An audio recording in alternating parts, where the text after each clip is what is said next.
आयुष्मान भारत योजना का health card, जिसके जरिए हर साल हम 5 लाख रुपए तक का मुफ्त में ट्रीटमेंट करा पाते हैं।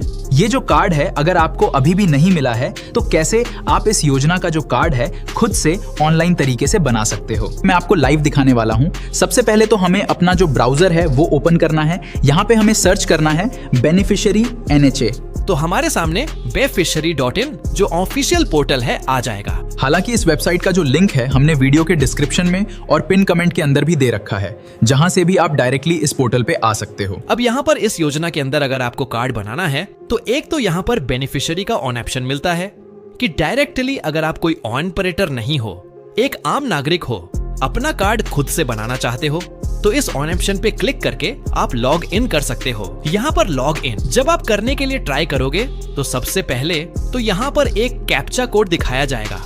तो ये जो कैप्चा कोड है जैसा है तो वैसे ही सेम आपको दर्ज करना है और उसके बाद में हमें अपना जो मोबाइल नंबर है वह यहाँ पर दर्ज करना है और इसके बाद में वेरीफाई के ऑप्शन पे क्लिक करेंगे तो मोबाइल नंबर को वेरीफाई करने के लिए इस नंबर पर एक OTP आएगा।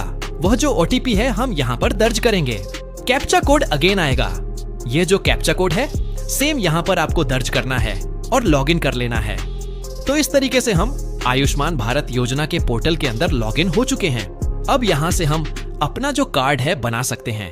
कार्ड हम यहाँ पर डाउनलोड कर सकते हैं तो सारी सर्विस आपको मिल जाती है। अब कार्ड को अगर आपको बनाना है तो सबसे पहले तो एक चीज यहाँ पे बता देता हूँ, अगर कोई सीनियर सिटीजन है, 70 साल से ऊपर है, तो उसको कोई भी डिटेल फैच करने की जरूरत नहीं है। बस आधार नंबर दर्ज करना है और उसका जो कार्ड है फ्यू मिनट के अंदर ऑनलाइन तरीके से बन जाएगा। बाकी के लोगों के लिए प्रोसेस अलग है, मैं आपको दिखाता हूँ। इसमें सबसे पहले तो स्कीम में PMJAY यानी कि प्रधानमंत्री जन आरोग्य योजना, ये वाला जो ऑप्शन है सिलेक्ट करना है और अपना जो स्टेट है वो सिलेक्ट करना है। सब स्कीम के सेक्शन में आना है तो यहाँ पर आपको कई सारी स्कीमें देखने को मिलेंगी। जैसे कि आपको पता होगा आयुष्मान भारत योजना को सरकार ने जब लॉन्च किया था तो सामाजिक आर्थिक जाति जनगणना के अंदर 2011 के अंदर जो भी लोग शामिल थे उस समय उनका जो नाम है वो शामिल किया गया था और उसके बाद में सरकार ने बहुत सारे अन्य लाभार्थियों को भी इसके अंदर ऐड किया है। तो आप देख सकते हो अगर कोई आशा है, आंगनबाड़ी कोई वर्कर है, इसके अलावा building and other construction worker है, यानी कि कोई श्रमिक है जिसके पास में उत्तर प्रदेश में गवर्नमेंट की तरफ से श्रमिक कार्ड है तो वह भी यहाँ पर अपना जो कार्ड है वह बना सकता है। इसके अलावा अगर आपके पास में राशन कार्ड है, अंत्योदय अन्य योजना का, तो वो भी आप आकर के अपना आयुष्मान कार्ड बना सकते हैं। तो देखो इनके स्पेशल किसी कैटेगरीज के अंदर अगर आप आते हो तो आप उस कैटेगरी का जो नाम है वो सिलेक्ट कर सकते हो। बाकी सभी लोगों को PMJAY वाला जो ऑप्शन है यही आपको सिलेक्ट कर देना है। इसके बाद में हमें अपना जो डिस्ट्रिक्ट है वो यहाँ पर सिलेक्ट करना है और इसके बाद में आपको सर्च बाय का एक ऑप्शन मिलेगा, जहाँ पर आपको सर्च बाय के अंदर 3 ऑप्शन अभी देखने को मिलते हैं। पहले यहाँ पर नाम से भी खोजने का ऑप्शन मिलता था, लेकिन वो जो ऑप्शन है गवर्नमेंट ने हटा दिया। उसको बहुत सारे लोगों ने मिसयूज किया, क्योंकि होता ये था अगर रमेश नाम का कोई बंदा मिल गया तो दूसरा कोई KYC यहाँ पर आकर के कर लेता था और उसकी वजह से बाद में जब जेन्युइन पर्सन को पता चलता था और उसके बाद में उसका कार्ड नहीं बन पाता था, प्रॉब्लम आती थी। तो इस बार सरकार ने किया ये है कि आधार नंबर के जरिए आपको अपना जो डिटेल है वह फच करना होगा, या फिर आपके पास में फैमिली ID है या फिर राशन कार्ड अगर आपने बना रखा है तो राशन कार्ड नंबर के जरिए भी आप अपने रिकॉर्ड को यहाँ पर फच कर सकते हो। तो यहाँ पर हमने सेलेक्ट किया है आधार नंबर, हमने आधार नंबर यहाँ पर अपना दर्ज किया है। कैप्चा कोड आएगा, कैप्चा कोड सेम यहाँ पर हम दर्ज करेंगे और उसके बाद में दिए गए सर्च के ऑप्शन पे क्लिक करेंगे तो आप यहाँ पर देखोगे कि हमारे आधार नंबर के जरिए हमारे जो रिकॉर्ड है वह यहाँ पर फच होके आ चुके हैं। अब देखो होता ये है कि अगर आपका जो आधार कार्ड है आपके अन्य फैमिली मेंबर से भी एसोसिएटेड होता है, जैसे कि राशन कार्ड वगैरह बना हुआ है, तो उस केस में क्या होता है कि अदर फैमिली मेंबर के भी नाम यहाँ पर आपको देखने को मिल जाते हैं, जो कि आप यहाँ पर देख सकते हो। हमने आधार नंबर दर्ज किया था लेकिन यहाँ पर फैमिली ID का जो डाटा है वो यहाँ पर फेच होके आ चुका है। तो यहाँ पर परिवार के जितने भी सदस्य होंगे जिनके कार्ड पहले से बन चुके हैं उनके नाम आपको देखने को मिलेंगे। जैसे कि आप देखोगे कि परिवार के 2 लोग ऐसे हैं जिन्होंने पहले से कार्ड बना रखा है। यहाँ पर इनकी जो KYC है वो वेरीफाइड है और इनका कार्ड अप्रूव हो चुका है। यहाँ पर डाउनलोड करने का ऑप्शन आ रहा है। तो यानी कि ये जो कार्ड है अपना डाउनलोड करके अगर इनको ट्रीटमेंट करवाना है तो वह अपना इलाज करा सकते हैं बाकी के लोगों का कार्ड जैसे कि नहीं बना है, तो हम यहाँ पर जैसे कि अपनी माता जी का कार्ड बना रहे हैं, तो हम इनके आगे जैसे कि आप देख पा रहे हो, एक चीज यहाँ पर बता देता हूँ, यहाँ पर आइडेंटिफाइड और अनआइडेंटिफाइड मेंशन आता है। तो देखो, आइडेंटिफाइड जिनके आगे लिखा होता है उनकी जो केवाईसी सेल्फ से खुद से हो जाती है। अनआइडेंटिफाइड अगर आपके केस में लिखा हुआ है तो केवाईसी अगर नहीं हो पा रही है तो उस केस में सामुदायिक स्वास्थ्य केंद्र भी आपको विजिट करने की जरूरत पड़ सकती है। तो यहाँ पर हम जैसे कि इसकी केवाईसी करते हैं, हमने यहाँ पर इस पे क्लिक किया है, तो अब आप देखोगे कि कई सारे ऑप्शन यहाँ पर आ रहे हैं। पहला ऑप्शन है केवाईसी करने का। जैसे कि आपको मैंने बताया था कि अभी नाम जोड़ने का भी ऑप्शन आ चुका है। तो परिवार के अंदर किसी भी सदस्य का नाम अगर छूट गया है तो वह भी जुड़वा सकते हैं। तो देखो, यहाँ पर हमारा जो डाटा है वह आया है, लेकिन हमें अपनी केवाईसी करनी है कार्ड को पाने के लिए। तो सबसे आसान तरीका है आधार ओटीपी। तो हमने इस ऑप्शन पर क्लिक किया है और उसके बाद में आधार नंबर मांगा जाएगा। तो हम अपना जो 12 डिजिट का आधार नंबर है वह यहाँ पर दर्ज करेंगे और उसके बाद में दिए गए वेरीफाई के ऑप्शन पे क्लिक करेंगे। तो आप सभी के सामने एक कंसेंट पेज आएगा। इस ऑप्शन पे क्लिक करना है और इसके बाद में अलाउ के ऑप्शन पे क्लिक करना है। तो अब आप देखोगे कि आपके आधार कार्ड से जो भी आपका मोबाइल नंबर लिंक है उस पर वेरिफिकेशन के लिए एक ओटीपी सेंड किया गया है। साथ ही में जो मोबाइल नंबर आपने शुरुआत में दर्ज करके लॉगिन किया होगा या फिर ऑपरेटर अगर कर रहा है तो उसके केस में उसका जो ओटीपी है उसके नंबर पर आएगा, मांगा जाएगा। तो यहाँ पर हमारे आधार कार्ड से जो मोबाइल नंबर लिंक था उस पर ओटीपी आ चुका है। हम यहाँ पर दर्ज करेंगे और उसके बाद में मोबाइल ओटीपी जो दूसरा जो नंबर आपने जिस लॉगिन करते वक्त दर्ज किया होगा उस पर आएगा, वो आप यहाँ पर दर्ज करोगे। अच्छा, एक चीज बता देता हूँ, अक्सर लोगों के सवाल आते हैं कि मान लो हमारे आधार कार्ड से हमारा मोबाइल नंबर लिंक नहीं, तो उस केस में क्या होगा? तो देखो, उस केस में भी आज की डेट में आप बिना मोबाइल नंबर लिंक हुए भी कार्ड बना सकते हो। सरकार ने कुछ ऑप्शन दिए हैं, जैसे कि आप अगर ऑपरेटर हो तो फिंगरप्रिंट आरएस का जो ऑथेंटिकेशन का ऑप्शन है वह जो यूज कर सकते हो। बाकी कोई आम नागरिक है तो फेस ऑथेंटिकेशन का जो ऑप्शन है वह इस्तेमाल कर सकता है। खुद से अपना जो फेस ऑथेंटिकेशन है करके आप अपनी केवाईसी करके कार्ड को बना सकते हो। मेरे केस में मोबाइल नंबर दर्ज है तो इसीलिए हमने ओटीपी वाला सिलेक्ट किया है और आप देखोगे कि जैसे हमने सबमिट किया है तो हमारा जो वेरिफिकेशन है वह यहाँ पर हो चुका है। अब वेरिफिकेशन होने के बाद में आपका जो डाटा है वह आधार से फच होके आ जाता है और उसके बाद में मैचिंग स्कोर यहाँ पर एक आ जाता है। जैसे कि आप देखोगे कि मैचिंग स्कोर मेरा 75% है, थोड़ा सा कम है। अगर मेरा जो मैचिंग स्कोर है वो 80 से ऊपर होता तो हमारा जो कार्ड है वो ऑटोमेटिक अप्रूव हो जाता, यानी कि किसी भी ऑफिसर की जरूरत नहीं होती है अप्रूवल करने की। लेकिन हो सकता है जैसे कि बाकी की डिटेल हम फिल करेंगे तो हमारा जो मैचिंग स्कोर है वह इम्प्रूव हो जाए। तो चलिए मैं आपको दिखाता हूँ कैसे केवाईसी करनी है। इसके लिए सबसे पहले तो आपको अपनी जो लेटेस्ट एक फोटो है वह कैप्चर करनी होगी।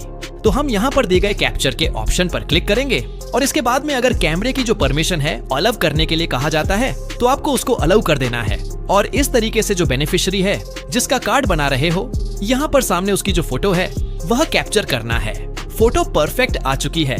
हम यहाँ पर प्रोसीड के ऑप्शन पे क्लिक करेंगे। इसके बाद में पेज में नीचे की तरफ आएंगे तो यहाँ पर पूछा जाएगा क्या आप अपने कार्ड के साथ में अपना मोबाइल नंबर लिंक करना चाहते हो। तो इसको हम लिंक कर लेंगे जिससे कि कार्ड को अगर हमें कभी डाउनलोड करना हो तो परेशानी ना हो। तो इसके लिए हम अपना जो मोबाइल नंबर है दर्ज करेंगे और इसके बाद में दिए गए वेरीफाई के ऑप्शन पे क्लिक करेंगे। तो हमारे मोबाइल नंबर पर अगेन एक वेरिफिकेशन के लिए ओटीपी आएगा, हम यहाँ पर दर्ज करेंगे और इसके बाद में जो बाकी की इंफॉर्मेशन अदर जैसे कि यहाँ पर पूछी जा रही है, कुछ इंफॉर्मेशन ऑटोमेटिक यहाँ पर आ जाती है, जैसे कि हमारे एरिया का जो पिन कोड है वो नहीं आया है तो वह हमें यहाँ पर फिल करना है। और साथ ही में रिलेशन टाइप जो फैमिली हेड है उससे क्या इनका रिश्ता है तो वह आपको यहाँ पर सेलेक्ट करना है। और इसके बाद में आपको अपने एरिया का जो पिन कोड है वह यहाँ पर दर्ज करना है और आपको बताना है लोकेशन टाइप, आप शहरी क्षेत्र से हो या फिर ग्रामीण क्षेत्र से हो, आपको सिलेक्शन करना है। और सिटी का नाम यहाँ पर दर्ज करना है और उसके बाद में टाउन का जो नाम है वह यहाँ पर सिलेक्ट करना है। अगर यहीं पर कोई विलेज से है, कोई ग्रामीण क्षेत्र से है तो सब डिस्ट्रिक्ट यानी कि तहसील का नाम सेलेक्ट किया जाएगा और उसके बाद में गांव का जो नाम है वह आपको सेलेक्ट करना है। इसके बाद में अब हम सबमिट के ऑप्शन पे क्लिक करेंगे तो आप देखोगे कि हमारी जो केवाईसी रिकॉर्ड है वह सक्सेसफुली यहाँ पर सबमिट हो चुके हैं। यहाँ पर गवर्नमेंट के पास में अप्रूवल के लिए सेंड किए जा चुके हैं, जिसका जो रेफरेंस आईडी है वह यहाँ पर जनरेट होकर के आ चुका है। जैसे कि मैंने बताया था कि मैचिंग स्कोर अगर आपका 80 से ऊपर है, यानी कि पुराना जो डेटा है जो गवर्नमेंट के पास में मौजूद है और वर्तमान में आपका जो डाटा है, नाम, पता, डेट ऑफ बर्थ, एड्रेस, यानी कि वो जितना ज्यादा मेल खाएगा उसमें कोई डिफरेंस नहीं होगा, तो आपका जो कार्ड है वो चांसेस हैं कि ऑटोमेटिक सिस्टम जनरेट हो जाएगा अगर मैचिंग स्कोर 80 से ऊपर आया है। हमने इससे पहले कई सारे लोगों के कार्ड बनाए हैं। मोस्टली लोगों का जो मैचिंग स्कोर है वो 80 से ऊपर ही आ जाता है, लेकिन इस केस में आपने देखा था कि 75% आया था, तो इस केस में कार्ड अप्रूवल के लिए जाएगा। थोड़ा सा आपको वेट करना पड़ सकता है। कार्ड जनरेट होने में कितना टाइम लग सकता है?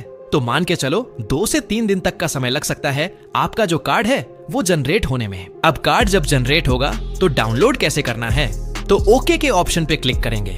सेम प्रोसेस जो पहले हमने फॉलो किया था वैसा ही प्रोसेस फॉलो करेंगे। कैप्चा कोड दर्ज करेंगे और इसके बाद में सर्च के ऑप्शन पे क्लिक करेंगे। तो अभी आप देखोगे कि हम यहाँ पर केवाईसी अपनी कर चुके हैं। यहाँ पर eKYC वेरीफाइड यहाँ पर लिखा हुआ है, लेकिन आप देखोगे कि हमारा जो कार्ड है वह जनरेट नहीं हुआ है क्योंकि अभी कार्ड अप्रूव नहीं हुआ है। मैचिंग स्कोर अगर अच्छा होता तो ऑटोमेटिक जनरेट हो जाता, लेकिन इस केस में अब हमें थोड़ा सा वेट करना है। जैसे कि 2 कार्ड हमने इसके अंदर बनाए हैं, वो कार्ड अप्रूव हो चुके हैं। उसी तरीके से ये भी कार्ड जैसे केवाईसी होगी अप्रूव हो जाएगा। उसके बाद में आप अपना जो कार्ड है डाउनलोड कर पाओगे। डाउनलोड कैसे करना है? तो जैसे कि यहाँ पर डाउनलोड का ऑप्शन दिया गया है, तो हम इस ऑप्शन पे क्लिक करेंगे। आधार नंबर वेरीफाई करने के लिए इस ऑप्शन पे क्लिक करेंगे, कंसेंट को एक्सेप्ट करेंगे, अलाउ करेंगे और इसके बाद में एक OTP आएगा आपके आधार कार्ड से, जो भी आपका मोबाइल नंबर लिंक होगा उस पर, या फिर आप चाहो तो फिंगरप्रिंट और इस फेस ऑथेंटिकेशन वाला जो ऑप्शन है वह भी आप इस्तेमाल कर सकते हो। अब बेनिफिशियरी मोबाइल OTP भी मांगा जाएगा, तो आप यहाँ पर दर्ज करोगे और ऑथेंटिकेट के ऑप्शन पे क्लिक करोगे, तो यहाँ पर कार्ड को डाउनलोड करने के लिए ऑप्शन आ जाएगा। इस पे क्लिक करके आप यहाँ पर किसका कार्ड डाउनलोड करना चाहते हो सेलेक्ट करोगे और इसके बाद में ऑथेंटिकेशन मोड आपको अगेन सेलेक्ट करना है, वेरीफाई करना है और इसके बाद में OTP आएगा आपके नंबर पर और यहाँ पर आप दोनों OTP दर्ज करोगे और इस तरीके से सबमिट करोगे। आप देखोगे कि हमारा जो कार्ड है वह यहाँ पर डाउनलोड हो चुका है। इस कार्ड पर सरकार की तरफ से हर साल 5 लाख रुपए तक का मुफ्त ट्रीटमेंट की फैसिलिटी दी जाती है। और अच्छी बात यह है कि इस कार्ड के जनरेट होने से पहले अगर आपके शरीर के अंदर कोई बीमारी है तो वह भी कवर हो जाती है। ये काफी अच्छी बात है। या आज आपने कार्ड बनाया और कल आप जा सकते हो किसी भी हॉस्पिटल के अंदर इलाज कराने के लिए। अब यहाँ पर ये जो लिमिट होती है पूरे परिवार की 5 लाख रुपए होती है। तो परिवार के अंदर अगर 4 लोग हैं और कोई भी व्यक्ति अगर 5 लाख रुपए तक का 1 साल के अंदर पैसा खत्म कर देता है तो फिर उस केस में अगले साल फिर से 5 लाख रुपए आपके कार्ड पे आ जाते हैं। यानी कि हर साल तक की लिमिट होती है और यह जो कार्ड है यहाँ से डाउनलोड करके डिजिटल तरीके से आप इस्तेमाल कर सकते हो। इस पे QR कोड होता है और ये एक आभा नंबर भी मेंशन होता है जिसके जरिए आपके जो हेल्थ रिकॉर्ड हैं वो आप डिजिटल तरीके से डाउनलोड कर सकते हो। बाकी आज का वीडियो आपको कैसा लगा मुझे कमेंट बॉक्स में लिख करके जरूर बताना। चैनल पे नए हो सब्सक्राइब कर लेना।